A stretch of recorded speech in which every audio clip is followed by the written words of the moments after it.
लेकिन मैं जानना चाहती हूँ कि राहुल गांधी ने प्रेस कॉन्फ्रेंस की और वोट चोरी का इल्जाम लगाया तो बीच प्रेस कॉन्फ्रेंस में नोटिस आ जाता है, लेकिन अनुराग गोली मारो ठाकुर विपक्ष के नेताओं पर वोट चोरी का आरोप लगाते हुए प्रेस कॉन्फ्रेंस करते हैं, उनको कोई नोटिस नहीं भेजा सकता हूँ। चुप जोकर कहीं का, ये देखिए बोला बदतमीज आदमी।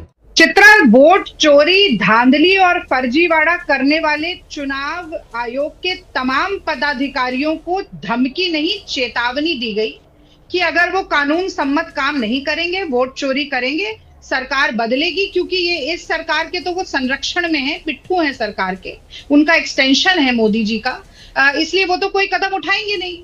हम जरूर उठाएंगे, सरकार में आए अगर कानून सम्मत काम नहीं किया गया। इसे धमकी नहीं कहते, इसे चेतावनी कहते हैं। भारतीय जनता पार्टी के ही रीवा के सांसद सार्वजनिक सभा में ज्ञानेंद्र मिश्रा ये कहते हैं कि कमरे में 1000 वोट थे, 1100 वोट डलवाए, उन पर कोई ज्ञापन, कोई नोटिस, कोई हलफनामे की हलफनामा नहीं मांगा जाता है। और अब भाजपा के प्रवक्ता ने एक कानून का जिक्र किया था, मुझे उस पर और बोलने दीजिए। 20(3)B कानून का जिक्र किया था।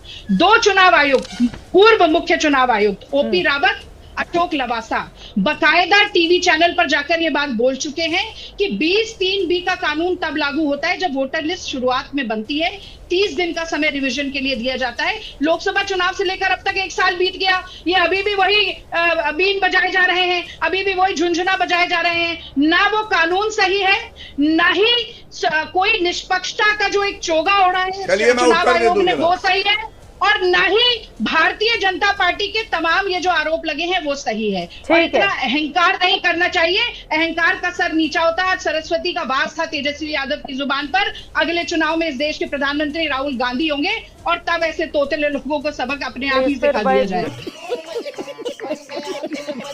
तो भारत के लोकतंत्र में विकराल विपत्ति के काले बादल बनकर जो मोदी जी, माफ कीजिए, जिन्होंने नकली गांधी कहा ना, अब नकली असली का तो जनता फैसला कर लेगी और कर भी रही है।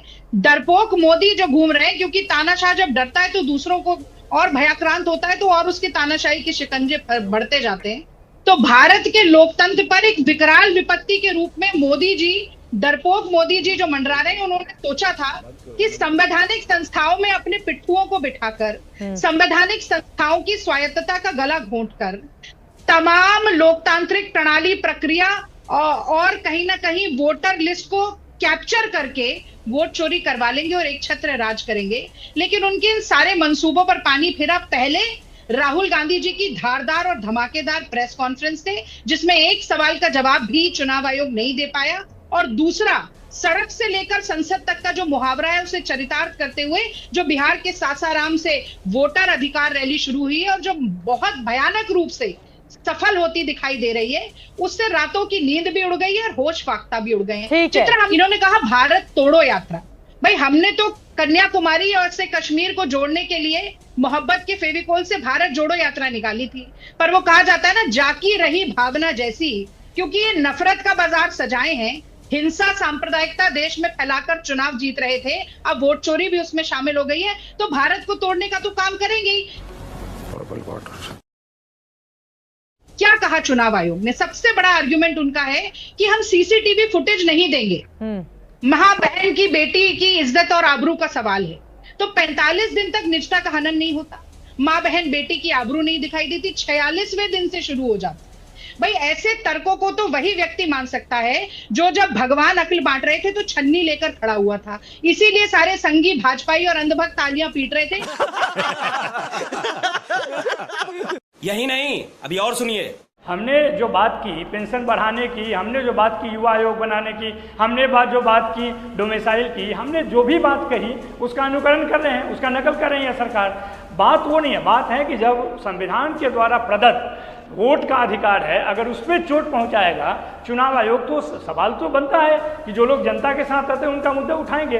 भारतीय जनता पार्टी ठीक बोल रहे हैं संगीत जी कि भारतीय जनता पार्टी ने पूरा कोशिश किया कि जो चुनाव आयोग को जवाब देना चाहिए वो भारतीय जनता पार्टी कर रही थी, लेकिन झूठ कहां तक सच हो सकता है? वो जो लगातार झूठ बोल रहे थे भारतीय जनता पार्टी, जब उनसे नहीं संभला तो फाइनली चुनाव आयुक्त आए और उन्होंने जिस तरह से जवाब दिया सवालों का, उससे यह शक पुख्ता हो गया कि चुनाव आयुक्त के मन में कुछ न कुछ काला है, उनके दिल में कुछ न कुछ काला है। तो चोर बताएंगे, आप लोग चोर वाले बैनर पोस्टर लगाएंगे और चुनाव आयुक्त आकर अपनी बातें भी नहीं कहें कड़े शब्दों में। नवल किशोर जी, अब आप लोग सामने वाले को चोर बताएंगे, वो कब मतलब वो बर्दाश्त करता रहे, ईसीआई बर्दाश्त करें, आप उनको चोर चोर बोलते रह जाइए। वोट आपने क्यों काटा? हाँ, तो उनको बताना चाहिए था। और सूची डाल तो दी है 65 लाख की, 65 लाख वाली सूची में कहाँ गड़बड़ी है? भारतीय जनता पार्टी तो चाहती है कि झूठ बोल के लोगों को दुष्प्रचार करके यह काम करती रहे। इतना छोटा पहले कभी नहीं हुआ होगा। लेकिन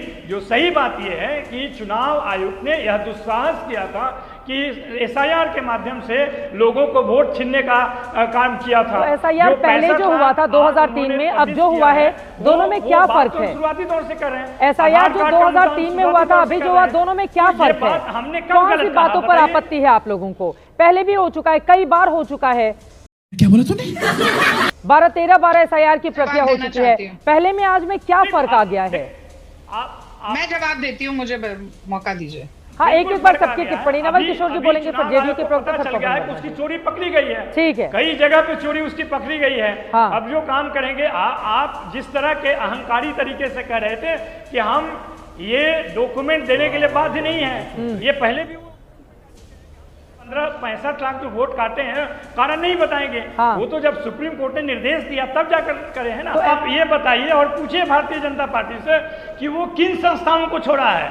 अभी संगीत रागी जी बोल रहे थे, वो बताएं कि इनकम टैक्स, सीबीआई, ईडी, ये सबको तो आपने बर्बाद कर दिया। ये बिक गई है गवर्नमेंट, अब गवर्नमेंट में कुछ नहीं है। बात तो सही है। सुप्रीम कोर्ट का ही ऑब्जर्वेशन है कि आपने ईडी क्रूक के तरह काम करता है, लॉ के हिसाब से उसको काम करना चाहिए। इसी देश में भारतीय जनता पार्टी ने जो ऑपरेशन कमल महाराष्ट्र में किया, सुप्रीम कोर्ट ने क्या बोला? माना कि गलती है गवर्नर का, माना नहीं कि गलती है वहां के स्पीकर का। क्या किया उसके बाद आपने? यहाँ पर अनिल मसीह कौन है, उसने क्या किया? ये जो आज के डेट में जो चुनाव आयोग है, वो अनिल मसीह को आगे बढ़ने का कोशिश कर रहे हैं, उससे भी आगे बढ़ने का कोशिश कर रहे हैं। यही सच है, यही सवाल है सबसे बड़ा कि आप लोकतंत्र को बर्बाद करने पे तुले हुए हैं। झूठ है, झूठ है। तुम चुल्लू भर पानी में जाके डूब के मर जाओ।